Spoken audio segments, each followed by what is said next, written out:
Hola, soy Max Kaiser y esto es Kaiser Report. Hay que tener cuidado con los primeros ministros griegos que celebran referéndums falsos. ¿Stacy? Sí, todo el mundo lo sabe. ¿Cuándo fue el referéndum? ¿Hace una semana, dos? El caso es que la amplia mayoría votó en contra de la austeridad y las privatizaciones y a favor del Oxy, como lo pronunciamos nosotros, miembros del imperio. No sé para qué hicieron el referéndum. ¿Qué era lo que buscaban? Exacto, vamos a ver un titular. No lo entiendo. ¿De este fin de semana? No lo entiendo. ¿Para qué, Tsipras? Mira este titular. Grecia da un giro de 180 grados e inicia un importante plan de privatizaciones. En concreto, Esa media vuelta se la tienen que agradecer a Yanis y a su hipocresía. ¡Qué mentiroso! Le va a crecer la nariz. sí, esa es la forma especializada de definirlo. Un mentiroso al que le va a crecer la nariz. Mira, voy a ponerte un ejemplo. Antes de las elecciones se estaba construyendo un puerto deportivo por valor de 7.000 millones de euros. Pero cuando Tsipras y Syriza ganaron las elecciones, la construcción se detuvo. Sin embargo, ahora, en un intento por conseguir un tercer rescate europeo y evitar el hundimiento de la economía griega, el gobierno ha dado un giro de 180 grados al solicitar que se acelere el proyecto, además de vender activos públicos y permitir que las constructoras privadas sean las que edifiquen las viviendas de protección oficial, con el objetivo de obtener dinero y contribuir así a reducir los 320.000 millones de euros de deuda pública y a devolver el dinero que le han prestado los países europeos para reflotar los bancos en dificultades. Unos bancos en dificultades que, por cierto, no eran solo griegos, sino también franceses y alemanes. Yo le presto 20.000 millones de dólares a la reina de Inglaterra. Sin ningún tipo de garantía, solo un trozo de papel en el que se dice que le presto ese dinero. Y la semana que viene la llamo y le digo: Reina Isabel, devuélvame el dinero que le presté. Me dirá: no pienso devolvérselo. Este préstamo ha sido inducido de manera fraudulenta. En primer lugar, no tiene ninguna garantía. En segundo, es usted ilegítimo. Ha salido de la nada y nadie lo ha elegido como la Troika. Luego celebro un referéndum y una vez conocidos los resultados digo: ¿sabe? Voy a quedarme igualmente con el Palacio de Buckingham y con las joyas de la corona. La Troika, formada por la Comisión Europea, el FMI y el BCE, han concedido un préstamo sin ningún tipo de garantía. No es más que un trozo de papel absurdo.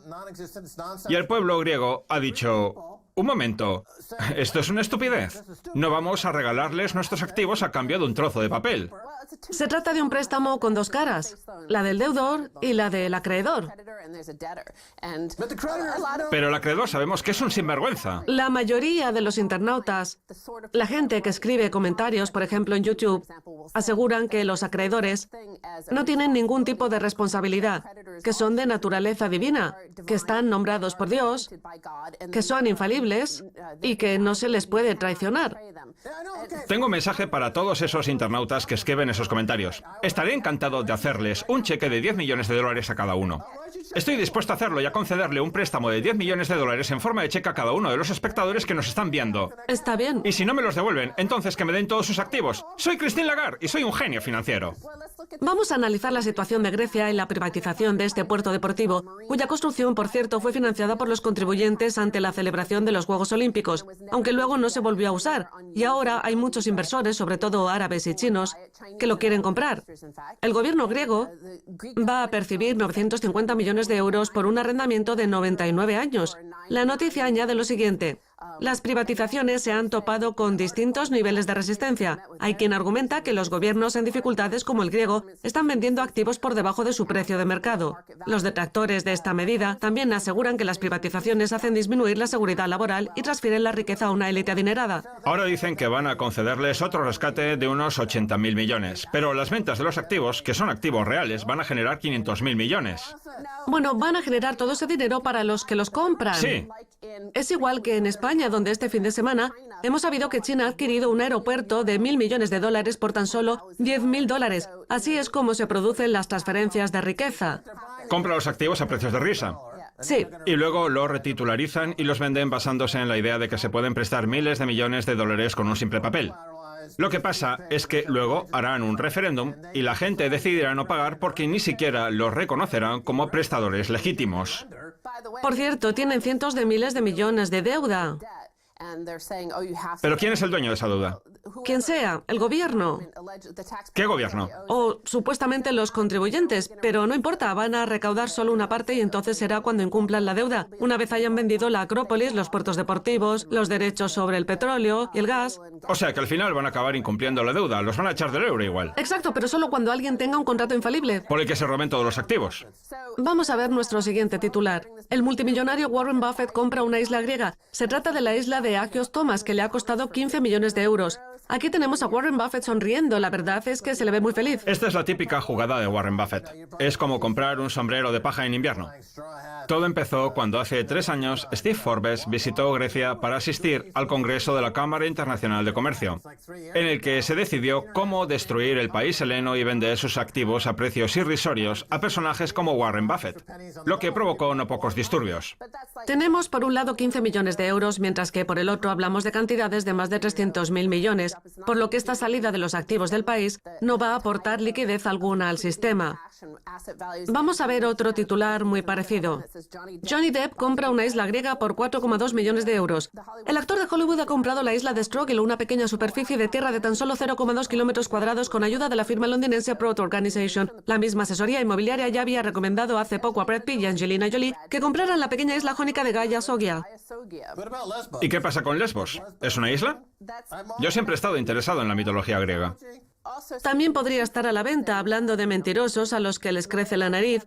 Una de las razones por las que Grecia está sumida en esta debacle es evidentemente Goldman Sachs, que fue quien le ayudó a entrar en la Unión Monetaria. Goldman Sachs. A entrar en la Unión Monetaria. El titular dice así: Blankfein se une al club de los banqueros multimillonarios. Aquí tenemos a Lloyd Blankfein, que también sonríe mucho. Vivimos en una era en la que los multimillonarios no paran de reír. Da igual, Lloyd Blankfein o Jamie Dimon. Jamie Dimon también acaba de hacerse multimillonario. Los dos se han hecho multimillonarios junto con 2.000 o 3.000 ricos más. Están luchando en las inmediaciones de la línea de meta antes de que todo salte por los aires. Lloyd Blankfein y Jamie Dimon se han adentrado en el negocio de la limpieza. Me explico. Imagina que un tintorero se dedica a robar las monedas que se encuentran en los bolsillos de los trajes que le llevan a limpiar desde hace 20 o 30 años. Y que gracias a eso ha logrado amasar 1.000 millones de dólares. Pues bien, eso es exactamente lo que ha hecho Lloyd Blankfein, un tintorero que se dedica a blanquear el dinero de la gente y que por el camino se lleva unas cuantas monedas hasta conseguir los 1.000 millones que tiene ahora. Se trata de un acontecimiento capital en la historia de las finanzas modernas. Un tipo que se dedica a limpiar el suelo y a blanquear dinero para el HSBC y los cárteles de la droga mexicanos ha conseguido amasar 1.000 millones de dólares. Deberíamos considerarlo como el responsable de un servicio público o como una especie de funcionario. Ahora bien, nadie quiere que una persona que trabaja para la burocracia del gobierno se vuelva multimillonaria. No debería ser así. Lo que ha ocurrido es lo mismo que con las privatizaciones de Grecia, que han contribuido a trasladar la riqueza del empobrecido pueblo griego a los multimillonarios, y todo gracias a la flexibilización cuantitativa.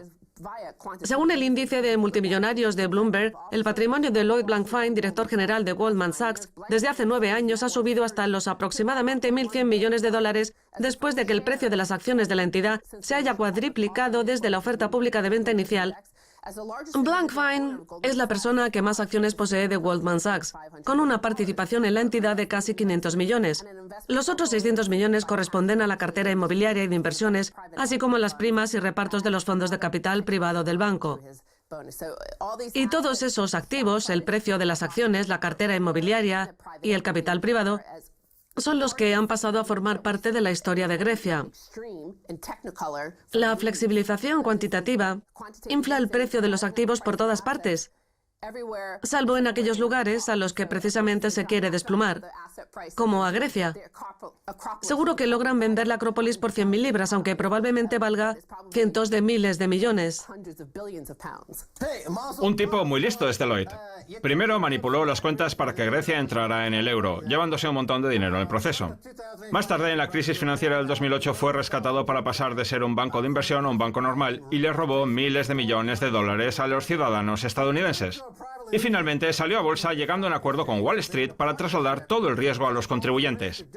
Así es como este tipo ha llegado a hacerse multimillonario. ¡Felicidades, Lloyd! Le ha estafado miles de millones a la gente y ahora puede pasearse por el país fumándose un puro y haciendo ver como que no es un tintorero fraudulento que se dedica al blanqueo de dinero.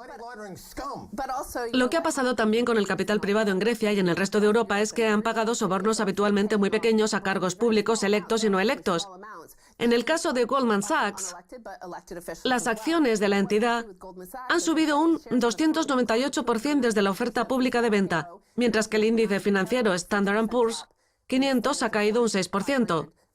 Es decir, que su rendimiento ha superado al resto del sector financiero, gracias, entre otras cosas, a que Warren Buffett invirtió en Goldman Sachs durante la crisis financiera. Otro acuerdo fraudulento. Contraen un préstamo al 10% durante 6 o 7 años y luego lo devuelven. Algo impensable para los ciudadanos de a pie, que fueron, por cierto, los que rescataron a Goldman Sachs. Al final, todo el dinero fue parar a Warren Buffett. ¿Eso se debe al dinero gratuito? Luego dicen que hay deflación y que hay que mantener los intereses en el 0%. En el Reino Unido, a los ahorristas y a los titulares de los fondos de pensiones les han arrebatado 350.000 millones de libras que se han trasladado a los bolsillos de este personaje. ¿Y eso por qué? Porque este gobierno es corrupto. La noticia de Zero Hedge sobre el nuevo estatus del multimillonario que ha adquirido el director general de Goldman Sachs, Lloyd Blankfein, añade lo siguiente sobre el hecho de que el rendimiento de la entidad haya sido superior al del S&P 500. En realidad, eso es lo único que hace falta saber. La noticia de Bloomberg cuenta más detalles sobre las propiedades, trayectoria y labor social de Blankfein, pero lo que más destaca de todo es que tener amigos y antiguos compañeros en el gobierno y en los organismos reguladores sale rentable. Y nunca mejor dicho, si aún no logran entender cómo es posible que las mismas personas que hicieron lo mismo que Plaxico y sumieron al mundo en la peor recesión jamás registrada desde el año 1930, no solo no hayan acabado en la cárcel, sino que además hayan acumulado fortunas desproporcionadas a costa del humilde contribuyente. Ahí tienen la razón por la que Lloyd Blankfein es más rico que ustedes. Por cierto, lo de Plaxico lo he tenido que buscar. Se trata de un jugador de fútbol americano que se disparó por accidente en la pierna cuando estaba en Nueva York. Y como en Nueva York está prohibida la tenencia de armas, tuvo que pasar 2 años en la cárcel. Como llevo diciendo desde el principio, Grecia ha sido sometida a una compra apalancada, la primera que se realiza de un país. Sí. Antes valía solo 300.000 millones de dólares. ¿Eso es lo que hace el capital privado? Sí. Compras apalancadas. Todo ha sido un movimiento orquestado por estos tipos que han organizado la compra apalancada del país. Ahora están vendiendo los activos para saldar la deuda, como las islas y los activos que generan ingresos, y seguramente reciban 500.000 millones por ellos, mientras el pueblo griego no cobrará nada y acabará viviendo en reservas como los indios sioux o los iroqueses. Se les utilizará como cabezas de turcos, se les meterá en la cárcel y se les acabará asesinando, o bien se morirán de hambre. Todo por culpa de estos asesinos. ¡Asesinos! Por cierto, hablando de miles de millones, Grecia ha transferido 6.800 millones de euros al FMI y a la Troika, lo que significa que los fondos del rescate que le llegan al país heleno retornan inmediatamente a manos de la Troika. Así es como se crea y se sostiene la clase de los multimillonarios. Y mientras arruinan al pueblo griego. Engañándolo. ¿Con su hipocresía? Sí. Tienen 2 caras. Sí. Sí, ¿cómo es eso? Aquí tienes mis 2 caras. No se pierda la segunda parte, tenemos mucho más.